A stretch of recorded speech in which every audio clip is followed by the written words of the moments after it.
سألتموه وإن تعدوا نعمة الله لا تحصوها إن الإنسان لظلوم كفار.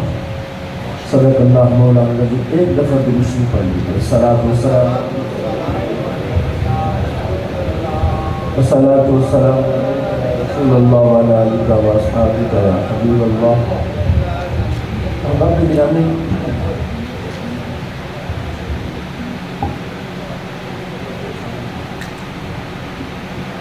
کافی عرصے سے میں بھی یہ کام کر رہا ہوں، لیکن اس مائل کا میگنیٹ مجھے نہیں نظر آیا، لیکن محسوس ہوتا ہے کہ اس میں مغناطیس ضرور ہے. لیکن میں کوشش کروں گا کہ میں مائل سے دور رہوں تاکہ وہ مغناطیس مجھے نہ پکڑے جس سے آپ کے دل تنگ ہو. میں نے قرآن کریم کی ایک آیت پڑھی، کوشش کروں گا کہ وہ آیت ہم سمجھیں. اس آیت کو سمجھنے کا حکم مجھے بھی ہے، اس آیت کو سمجھنے کا حکم آپ کو بھی ہے، اس آیت کو سمجھانے کا حکم اللہ نے اپنے نبی کو عطا فرمایا. اللہ کہتا ہے آپ سے متعلق ہے، میرے متعلق ہے. آیت بڑی سادہ ہے، قرآن بہت سادہ ہے. پتہ نہیں ہم کن چکروں میں پھنس گئے ہیں. جب سے ہم نے قرآن چھوڑ دیا ہے ہمارے مسئلے نہیں حل ہو رہے. اور اگر آج بھی ہم قرآن کے قریب آ جائیں تو سارے مسئلے قرآن میں اللہ نے حل فرمائے. فرمایا وَآتَاكُم مِّن كُلِّ مَا سَأَلْتُمُوهُ. جو کچھ آپ نے اللہ سے نہیں مانگا اللہ کہتا میں نے وہ بھی عطا فرمایا. جو چیزیں آپ کی ضرورت ہے آپ جانتے ہیں، میری ضرورت کیا ہے میں جانتا ہوں، علماء اسٹیج پر بیٹھے ان کی ضرورتیں ہیں آپ جانتے ہیں، عوام کی ضرورتیں کیا ہے، حکمرانوں کی ضرورتیں کیا ہے وہ جانتے ہیں. میرا رب قرآن میں کہتا ہے کہ میں رب العالمین نے تمہیں وہ کچھ بھی عطا فرمایا ہے جو تم نے مجھ سے مانگا نہیں. اس وقت بھی دیا جب تم مانگنے کی پوزیشن میں نہیں تھے، جب تم مانگنے کی حالت میں نہیں تھے، جب مانگنے کا انداز اور سٹائل ہی نہیں جانتے تھے. ماں کے پیٹ میں جب ایک قطرہ اور ایک نطفہ کی صورت میں تم تھے وہاں بھی میں تمہاری ضرورتیں پوری کرتا رہا ہوں. اور پھر جب تم دنیا میں آ گئے اور پھر تم دیکھنے لگے اپنے گرد و پیش، کیونکہ ہم نے کلمہ رسول اللہ کا پڑھا ہے صلی اللہ علیہ وسلم، اس نبی نے جو ہمیں فرمایا وہ ہمارے لیے حرف اخیر ہے، وہ ہمارے لیے مشعل راہ ہے، وہ ہمارے لیے نمونہ کامل ہے. ہمارے پیارے نبی نے زندگی گزارنے کا طریقہ اور سلیقہ جو ہمیں ارشاد فرمایا حضرات، اس طریقے کے مطابق اگر ہم زندگی گزاریں گے تو نعمتیں بڑھ جائیں گی. نہیں آپ سمجھے نہیں شاید. آپ شادی حال میں بیٹھے ہیں کوئی بات نہیں، لیکن قرآن مسجد میں بھی وہی ہے، شادی حال میں بھی وہی ہے. جو رسول اللہ نے بتلایا ہمیں طریقہ اس کے مطابق اگر ہم عمل کریں گے تو جو ہماری ضرورتیں ہیں اللہ تعالیٰ اس سے ڈبل عطا فرمائے گا. اس سلسلے میں قرآن پڑھ کے سنا دیتا ہوں. اللہ کہتا ہے وَإِن تَعُدُّوا نِعْمَتَ اللَّهِ لَا تُحْصُوهَا. اگر تم میری نعمتیں گننا چاہو گے تو شمار کر سکتے نہیں، اور ان نعمتوں میں اگر اضافہ کرنا چاہتے ہو تو فرمایا لَإِن شَكَرْتُمْ لَأَزِيدَنَّكُمْ. اگر تم میرا شکر ادا کرو تو میں ان نعمتوں میں اضافہ کروں گا. بھئی میری ضرورت نہیں پوری ہو رہی، 45,000 روپے مجھے بل آ گئے، میں پریشان ہوں، یا اللہ پاک دیکھ رہا ہے. گورنمنٹ جون سی بھی ہے، ذمہ داری تو تیری ہے. جہاں آپ تشریف فرمائے ہیں آپ کے کھانے کے لیے جو سعید صاحب نے محمد علی صاحب کے ورثاء نے جو انتظام کیا، ٹینشن ان کی ہے کہ یار کھانا کیسے دینا ہے، سرو کیسے کرنا ہے، لائنیں بنا لیں، ٹیبل لگا لیں، پلیٹیں کیسے پوری ہوگی. پریشان ان کی ہے یا آپ کی؟ سارے نہیں بولے. کھانا کھلانے والے کی پریشانی ہے یا مہمان کی ہے؟ کھلانے والے کی، میزبان کی پریشانی ہے. حضرات میرے رب نے قرآن میں فرمایا وَمَا مِن دَابَّةٍ فِي الْأَرْضِ إِلَّا عَلَى اللَّهِ رِزْقُهَا.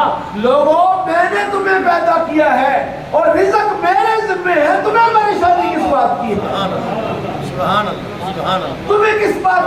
ٹینشن ہے, تم کن ڈپریشنوں میں پڑے ہوئے ہو, تم کن حالات کا شکار ہو, اور میں رازق ہوں, میں نے رزق دینا ہے. یا اللہ پھر ہم کیا کریں؟ اللہ کہتا ہے ایک کام کرو جس سے میں راضی ہو جاؤں, اور اگر میں راضی ہو گیا تو سمجھو تمہارے لیے دنیا میں بھی خیر ہے, قبر میں بھی خیر ہے, حشر میں بھی خیر ہے.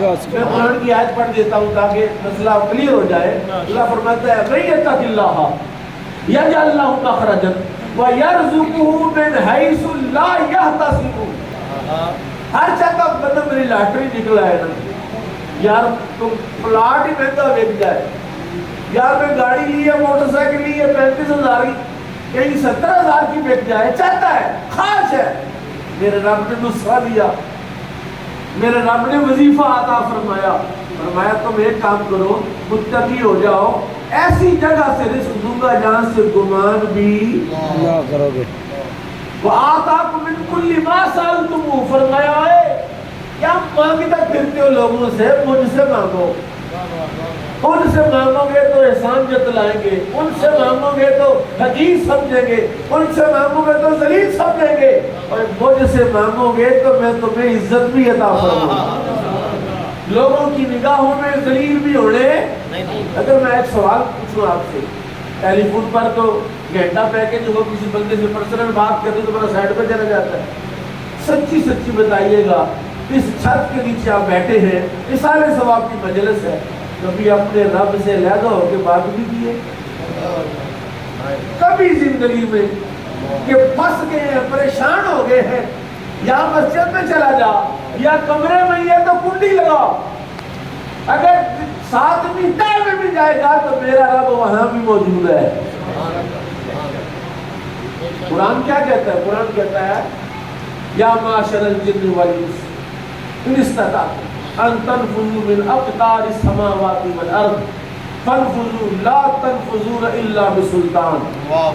اللہ کہتا ہے جنوں ساری اکٹھے ہو جاؤ, اور انسانوں ساری اکٹھے ہو جاؤ, زمین و آسمان کو کتاروں میں کھڑا کیا ہے, دوڑ لگاؤ, مشرق کو جاؤ, مغرب کو جاؤ, شمال اور جنوب کو جاؤ, جہاں بھی جاؤ گے مجھے وہاں موجود پاؤ گے. فانفذوا لا تنفذون الا بسلطان, تم جہاں بھی جا سکتے ہو چلے جاؤ, جہاں بھی جاؤ گے وہاں میں موجود ہوں گا. اس لیے سیاستدانوں سے کہو پیسے چوری کر کے باہر نہ جاؤ, اتنے بھی اللہ موجود ہے. وہاں ہوگا نہیں ہوگا, قبر میں تو ہے, حشر میں تو ہے. فرمایا وَآتَاكُم مِّن كُلِّ مَا سَأَلْتُمُوهُ, جو کچھ تمہیں چاہیے تھا تم نے مانگا نہیں, میں نے دیا. پھر بھی تم مجھ سے مانگو, میں یہ نہیں کہتا کہ مانگنا نہیں. اچھا ایک اور بات, بڑا اہم مسئلہ اس آیت کے ضمن میں, جو ہمیں چاہیے یا جو ہمارے پاس موجود ہے ہماری کرتوت کے مطابق ہے کہ زیادہ ہے؟ نہیں, آپ سمجھے نہیں بات, میں بات اللہ تعالیٰ کی کر رہا ہوں. میں تو کسی عہدے اور منصب اور کسی کیلیبر کی بات نہیں کر رہا. جو کچھ تمہارے پاس ہے, جو کچھ موجود ہے, صحت تندرستی نہیں تو پوچھو تو صحیح ڈائلسس کرانے والے سے, پوچھو تو صحیح جس کے سٹنٹ پڑ رہے ہیں, جس کا اوپن ہارٹ سرجری ہونے والی ہے یا ہو رہے, اس سے نہ پوچھو. اور گردے بھی صحیح ہیں, اور دماغ بھی صحیح ہے, اور سارا کچھ صحیح ہے. اتنا کچھ صحیح ہے, یا اتنا کچھ صحیح جس نے دیا, اس نے جو کہا تم نے مانا بھی نہیں, لیکن وہ کہتا ہے میں کریم ہوں. میں کون ہوں؟ آیت قرآن پاک اللہ کہتا ہے یا ایھا الانسان ما غرک بربک الکریم. وہ بندے تجھے اپنے کریم رب سے کس نے دھوکے میں ڈالا ہے؟ دیکھو نا, ایک بندہ اپنے باپ سے بھاگ جائے, اس کے سامنے نہ جائے, اپنے استاد کے سامنے نہ جائے, اپنے پیر کو نہ ملے, اپنے خیر خواہ کو نہ ملے, حالانکہ مہربانیاں, نعمتیں, نوائشیں, دسترخوان اپنے باپ کا استعمال کرے, تو باپ کبھی کہے پتر وہ میرے نیڑے کیوں نہیں لگتا, اور میری سنتا کیوں نہیں؟ تو سوچو صحیح کہ رات کو جب تم دسترخوان پر بیٹھتے ہو, کس کا دسترخوان؟ اللہ کا. اور کس کا دسترخوان ہے؟ اینڈرائیڈ موبائل کس کا ہے؟ یہ 4 ٹائروں والی گاڑی کس کی ہے؟ یہ کائنات کس کی ہے؟ اور اس میں نعمتیں کس کی ہیں؟ اور بھاگتے کس سے ہو؟ تو کس سے بھاگتے ہو؟ گناہ کے سارے اڈے آباد، گناہ کے فسق و فجور کے سارے اڈے آباد، اور نیکی کے سارے اڈے ویران، مسجدیں ویران، مجالس ذکر ویران، پرائیویٹ سکول اتنے، اس میں تعداد اتنی، گاڑیوں کی لمبی قطاریں ہیں پک اینڈ ڈراپ والوں کی. مدرسے تو چیک کرو جا کے. اگر کل قیامت میں رب نے پوچھا کتنے بچے تھے، ان میں سے فلاں فلاں سکول میں کون جاتا تھا، میرے مدرسے میں کون آتا تھا، وَإِن تَعُدُّوا نِعْمَةَ اللَّهِ لَا تُحْصُوهَا. تو مفہوم مضمون میں نے بیان کر دیا. تیسرا مضمون اسی آیت کا جو میں نے پڑھا ہے، اللہ فرماتا ہے وَإِنَّ الْإِنسَانَ لَظَلُومٌ كَفَّارٌ. بندہ نا شکرا، بندہ نا شکرا. قرآن پاک کی آیت ہے سورہ اعراف کی. اللہ کہتا ہے ثُمَّ لَآتِيَنَّهُم مِّن بَيْنِ أَيْدِيهِمْ وَمِنْ خَلْفِهِمْ وَعَنْ أَيْمَانِهِمْ وَعَنْ شَمَائِلِهِمْ ثُمَّ لَا تَجِدُ أَكْثَرَهُمْ شَاكِرِينَ. شیطان کے بارے میں فرمایا کہ شیطان آگے سے بھی آتا ہے، پیچھے سے بھی آتا ہے، دائیں سے بھی آتا ہے، بائیں سے بھی آتا ہے. شیطان نے گھیرا ہوا ہے، گھیرا ڈالا ہوا ہے، چاروں طرف سے اللہ کہتا ہوا آتا ہے. فرمایا إِنَّهُ يَرَاكُمْ هُوَ وَقَبِيلُهُ مِنْ حَيْثُ لَا تَرَوْنَهُمْ. شیطان اور اس کی پوری پارٹی تمہیں ایسی ایسی جگہ سے دیکھتی ہے جہاں سے تم اس کو دیکھ سکتے نہیں. شیطان کے ڈنگ کا، شیطان کے حملے کا سب سے پہلا اثر کیا ہے؟ رب کا قرآن کہتا ہے کہ یہ ناشکر ہو جائیں گے.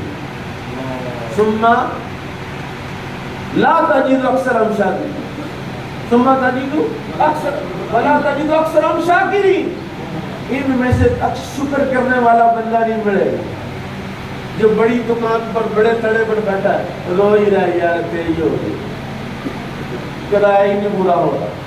مجھے یاد ہے آپ سے میرے متعلق ایک مثال ہے. یہ وزیر آباد سے تھوڑا آگے جائے تو کنارہ ہوٹل ہے. کنارہ ہوٹل بہت بڑا ہوٹل ہے. ایک صاحب کہتے ہیں ناروال کی دوست، انہوں نے بڑی خوبصورت بات کی. اس کی ترتیب ایسی تھی کہ جسے کہتے ہیں نا ایک دفعہ کھچ پڑ گئی. کہتے ہیں ہم وہاں گئے ہوٹل میں تو 6.5 فٹ کا جوان وہاں گن پکڑ کے کھڑا ہے.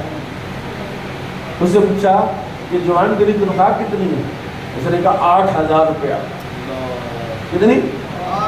8,000 روپیہ. کہتے پوچھا گزارا ہو جاتا ہے؟ الحمدللہ.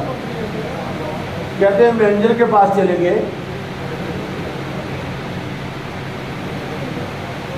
مینیجر کے پاس چلے گئے کہ یار تو ہوٹل کا کام کرنا چاہتا ہے، یہ میرا دوست ہے، اس کے پاس کوئی 2-4-5 کروڑ روپیہ ہے، ہوٹل بنانا چاہتا ہے، بتاؤ کون سا کرنا ہے؟ یہ کام تو میرا ہی ہے. اس نے پوچھا یار روزانہ کتنی آمدنی؟ کہتا 2-2.5 لاکھ روپیہ. بڑے پیسے آتے 10-10 لاکھ کی بچت لے کے جاتے تھے. اب 1.5-2 لاکھ 2-2.5 لاکھ سے زیادہ نہیں بچتا.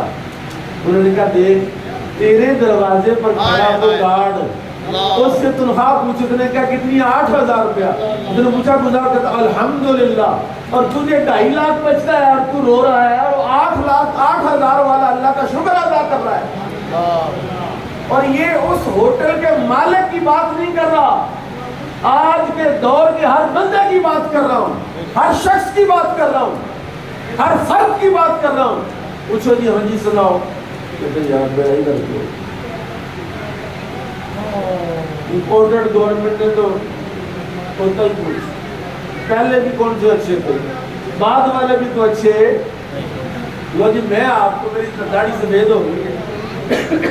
جب مجھے ہوش آیا، شعور بیدار ہوا تو پیٹرول 8 روپے لیٹر تھا. کتنے روپے لیٹر؟ آج 8 روپے لیٹر ہو سکتا ہے؟ اس وقت سے آج تک یہی سنتا آ رہا ہوں کہ یار بڑی مہنگائی، بڑی مہنگائی. اور اللہ کے بندو مہنگائی کی شکوہ لوگوں سے نہ کرو، کیونکہ جو مہنگائی کا مالک خالق ہے، تمہارا خالق مالک ہے، وہ زندہ و جاوید ہے. جو دینے والا ہے اس نے اس کی ایک حدیث سناتا ہوں. مجھے ابھی حافظ جاز صاحب نے ایک بات کہی ہے, اس میں میگنیٹ نہیں ہے لیکن مجھے ادھر سے اشارہ ہوا ہے. ایک حدیث ہے رسول اللہ کی, مشکات کی حدیث ہے. حضور نے ارشاد فرمایا, اللہ تعالیٰ کی ذات کے بارے میں ارشاد فرمایا, سنیے گا ذرا, ایمان تازہ کیجئے گا اور کوشش کیجئے کہ اس پر عمل بھی ہو جائے. کریم آقا نے ارشاد فرمایا, اللہ کہتا ہے جتنے بندے موجود ہیں یہ بھی آ جائیں, عورتیں, مرد, بوڑھے, جوان, بچے سارے اکٹھے ہو جائیں, جو فوت ہو گئے وہ بھی سارے آ جائیں, جو قیامت تک پیدا ہوں گے وہ بھی سارے آ جائیں, ایک میدان میں جمع ہو جائیں اور مجھ رب العالمین سے مانگے, یا اللہ دے. ہر ایک کی خواہش دوسرے سے مختلف ہو, کرمو نیلم پدمو انسان ہو, ہر ایک الگ مانگے. اللہ کہتا ہر ایک کے سوال کے مطابق بھی عطا کروں گا تو میرے خزانوں میں کمی نہیں آئے. بلکہ حضور نے تو اس کی مثال دی, فرمایا چڑیا جو سمندر میں چونچ سے پانی اٹھاتی ہے, اس کی چونچ میں جتنا پانی آیا, اس پانی کو سمندر کے ساتھ کوئی نہ کوئی نسبت ہے, سمندر کا کوئی نہ کوئی حصہ, اس کو ڈیوائیڈ کرتے جائیں تو یہ جو چونچ میں پانی ہے کم تو ہوا نا سمندر سے. فرمایا میرے رب نے فرمایا اتنی بھی میرے خزانوں میں کمی. جن کا رب اتنا امیر ہو انہیں ڈپریشن ہونا چاہیے, اور ان جس کے نبی نے قرآن میں, جس کے نبی نے حدیث میں, شریعت میں بتایا کہ تمہارا ایک کام ہے, پنکھا چل رہا ہے, ہوا دے رہا ہے, ہوا نہ دے, پسینوں پسینے, ٹیشو پڑھو جی, بس کرو جی, دعا کرو, بجلی چلی گئی ہے مولوی صاحب. اکثر مساجد میں ایسے ہوتا ہے نا کہ بندے دعا لمبی کرتے ہیں, حالانکہ چاہیے کہ جب لائٹ چلی گئی ہے تو ضروری تو نہیں ہے نا کوئی 35-40 منٹ ہی دعا کرنی ہے, نماز پڑھانی ہے, تقریر کرنی ہے. تقریر مختصر بھی ہو سکتا ہے, بندے گرمی سے مار رہے ہیں, جلدی دعا کرو, جاؤ گھر جا کے پھر دعا کر لیں. کوئی ٹھیکہ تو نہیں مولوی صاحب نہیں مانگنی ہے. میں یہ عرض کر رہا ہوں کہ اگر اتنی گرمی ہو تو آپ بیٹھ نہیں سکتے, اور پنکھے اگر ہوا نہ دے تو پنکھے بکواس, مائک اگر آواز اونچی نہ کرے تو مائک بکواس, فون اگر بات نہ کروائے تو فون بکواس. اور ہر چیز کا مقصد ہے, اس میں پانی بھرا, بوتل کا مقصد ہے, تیرا مقصد کیا ہے؟ نہیں سمجھے آپ. اسی طرح میرے غصے نہ دیکھ رہے ہو تو میں تو کچھ نہیں بگاڑا, اللہ کی قسم ہے.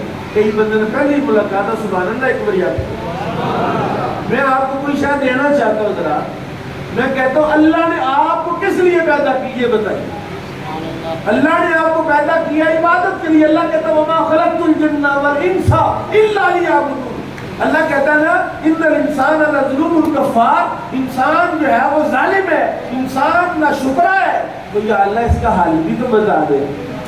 اللہ فرماتا ہے اس کا حال یہ ہے کہ میری نماز پڑھ, اس کا حال یہ ہے کہ میرا شکر ادا کر, کبھی زبان پر میرا شکوہ نہ کر, میری اپنی زبان سے میرا شکوہ. میں ایک حدیث سناتا ہوں آپ کو. دکھ کون دیتا ہے, درد کون دیتا ہے, تکلیف کون دیتا ہے, غم کون دیتا ہے؟ بولو تو صحیح ہے. نعمتیں جس نے دی ہیں, میٹھا میٹھا ہاپ اور کوڑا کوڑا تو نہیں ہونا نا. سنیے ذرا, مزیدار بات عرض کرنے لگا ہوں, لذیذ بات عرض کرنے لگا ہوں. میرے رب نے قرآن میں فرمایا ما اصاب من مصیبت, ما اصاب من مصیبت فی الارض ولا فی انفسکم الا فی کتاب من قبل ان نبرأها. فرمایا جو دکھ بھی تمہیں پہنچتا ہے, تمہاری جان کا دکھ ہو یا زمین کا دکھ ہو, جو کوئی پہنچتا ہے اللہ نے تمہارے پیدا ہونے سے 50,000 سال پہلے لکھا. یا اللہ دکھ ہی لکھنے تھے, دکھ ہی لکھنے تھے. یہ ہے بیوقوفوں والی بات کہ یا اللہ میرے دکھ ہی لکھنے تھے. یہی تو اللہ کہہ رہا ہے کہ اپنے دکھ تو نظر آتے ہیں, سکھ تو چیک کر. سکھ کہنے کے بتا کتنے سکھ تمہیں دیے, تمہیں دکھ نظر آتے, 2-4 دکھ ہیں اور لاکھوں کی تعداد میں سکھ ہیں. نہیں تو جس کی ٹانگ ٹوٹی ہے, پلسٹر لگا کے ٹانگ ایسے لٹکائی, یہ چیک تو کر, اور سڑا دانی والی چیک کر رہا ہوں, تم تو ٹھیک ٹھاک ہو. جو ہسپتال میں بیمار پڑے ان سے تو بہتر ہو, اور جو روز پوڑیاں کھاتے ان سے تو بہتر ہو. کس سے بہتر نہیں ہو. رسول اللہ نے فرمایا اوپر نہیں دیکھنا, نیچے دیکھنا ہے. سعدی شیرازی کہتے ہیں عالم دین تھا، فاضل تھا، پڑھا لکھا تھا، شاعر ہفت زبان تھا، کوئی عام بندہ نہیں تھا۔ ایک بندہ دیکھا گھوڑے پر جا رہا ہے، عالی شان سوٹ ہے، امبریلا، چھتری پکڑی ہوئی ہے۔ میں نے دیکھا میرے پاؤں میں جوتی بھی نہیں ہے، میں نے کہا یا اللہ دیکھ، وہ دنیا دار ہے، موجے کر رہا ہے، میرے پاؤں میں جوتی بھی نہیں ہے۔ ابھی دل میں یہ خیال آیا، ابھی دل میں یہ خیال پیدا ہوا، اور جیسے یہ خیال پیدا ہوا اچانک گلی کی نکر سے مڑا تو ایک بندہ دیکھا، اس کے پاؤں ہی نہیں تھے۔ اس کے دل تو کرتا ہے کہ 11 ماڈل چھوڑ کے 15 ماڈل پہ آئے، 15 ماڈل چھوڑ کے جناب 22 ماڈل پہ آئے، اور ان کو تو دیکھ جن کے پاس 11 ماڈل بھی نہیں ہے، ان کو تو دیکھ جن کے پاس موٹر سائیکل بھی نہیں ہے، ان کو تو دیکھ جن کے پاس سائیکل بھی نہیں ہے، اوپر کیوں دیکھتا ہے؟ فرمایا اوپر بھی دیکھو۔ اوپر کدھر دیکھنا؟ فرمایا نیکی اور تقوی میں اوپر دیکھو۔ سبحان اللہ، ماشاءاللہ، جزاک اللہ۔ نیکی اور تقوی میں اوپر دیکھو۔ بھئی حضرت صاحب مجھے کوئی خیر پیچھے باریں گے تو بات وہ آپ نہیں آ رہے، نہیں آ رہے، نہیں آ رہے۔ تھوڑا بات میں بات کر رہا تھا، اللہ نے مجھے حکم کرنے لگا مائک میں کیا اسلام میں آتا ہے تو فرمائے، میں چھوڑ دیتا ہوں کیونکہ یہ لوگ سن رہے ہیں، میں سنا رہا ہوں، میں کو قصہ کہانی تو سنا ہی رہا ہے، سنایا بھی تھا، کوئی کھچ ماری ہے تو آپ مائک کو اتنا مصروف رکھا آپ نے۔ میں یہاں گھنٹے سے بیٹھا ہوا تھا کہ یار ان لوگوں کو وہ سکھاؤ جس کی ان کی ضرورت ہے، وہ کڑی دو جس کی ان کو ضرورت ہے، جس کے آرام آئے گا ان کو، اور جن کڑیاں نے آرام ہی کوئی نہیں آنا، وہ کڑیاں دے رہے ہو قوم کو۔ اس لیے میں علماء سے بھی کہتا ہوں خدا کے لیے کڑیاں تلاش کرو اور وہ کڑیاں دینا شروع کرو، دکان بڑی چل جائے گی، بڑی دکان چلے گی۔ اور میرے رب نے جس کڑی کا حکم دیا ہے سنو ذرا، میرے رب نے فرمایا اما ما ينفع الناس فيمكث في الارض، فرمایا جو لوگوں کو جتنا نفع دے گا اللہ اتنی اس کی دکان زیادہ چلائے گا۔ اور جس دکان سے جس ڈاکٹر سے آرام ہی نہیں آنا وہاں کس نے آنا ہے؟ پھر کھچ کھچ ہی آنا ہے نا۔